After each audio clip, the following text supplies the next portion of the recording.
নজর রাখবো পরবর্তী সংবাদে। বন্যায় দুর্গত ক্ষতিগ্রস্তদের পাশে দাঁড়ালো এবার প্রাণ কোম্পানি। প্রাণের পক্ষ থেকে প্রাণের যারা কর্মকর্তারা রয়েছেন তারা সকলেই ময়দানে নামলেন। ভয়াবহ বন্যায় যাদের ক্ষতি হয়েছে, যারা ক্ষতিগ্রস্ত, যারা বিভিন্ন শিবিরে এই মুহূর্তে আশ্রিত রয়েছেন, তাদের পাশে দাঁড়ালো প্রাণ কোম্পানি।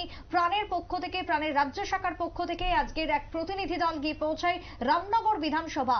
রামনগর বিধানসভার বিভিন্ন এলাকাতে তারা পৌঁছে যায় এবং সেখানে দুর্গতদের পাশে দাঁড়ান, সাহায্য সহযোগিতা প্রদান করেন। যার মধ্যে লক্ষ্য করা যায় আজকে প্রাণের পক্ষ থেকে উপস্থিত ছিলেন প্রাণের ডিরেক্টর কাজল দেব, শ্রমিক চৌধুরী থেকে শুরু করে অজয় রায়, প্রত্যেকটা কর্মকর্তারা উপস্থিত ছিলেন। অন্যদিকে আজকের এই সাহায্য সহযোগিতার প্রদানের সময় উপস্থিত ছিলেন স্থানীয় কর্পোরেটর অভিষেক দত্ত উপস্থিত ছিলেন।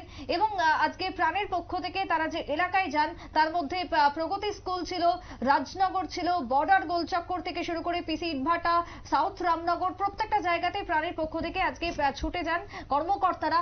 এবং শিশু থেকে শুরু করে বয়স্কদের কথা ভাবনা চিন্তা করে নানান রকমের প্রোডাক্ট, তারা নানান রকমের খাদ্য সামগ্রী তুলে দিয়েছেন। শরণার্থী শিবিরে আশ্রিত মানুষদের পাশে তারা দাঁড়িয়েছেন। স্বাভাবিকভাবে রাজ্যের এই পরিস্থিতিতে যখন একের পর এক ব্যক্তিরা পাশে দাঁড়াচ্ছেন, ছুটে আসছেন, সাহায্যের হাত বাড়িয়ে দিচ্ছেন, এই পরিস্থিতিতে সাধুবাদ জানাচ্ছেন রাজ্যের শুভবুদ্ধি সম্পন্ন মহল। অন্যদিকে আজকে রামনগর বিধানসভার বিভিন্ন এলাকাতে যে সমস্ত শরণার্থীরা আশ্রিত রয়েছেন তাদের পক্ষ থেকেও যথেষ্ট খুশি তারা এই সাহায্য সহযোগিতা পেয়ে, তাদের এই সময় দাঁড়িয়ে এমনটাই জানিয়েছেন। ছোট্ট একটা বিরতির পর ফিরবো, সঙ্গে থাকুন।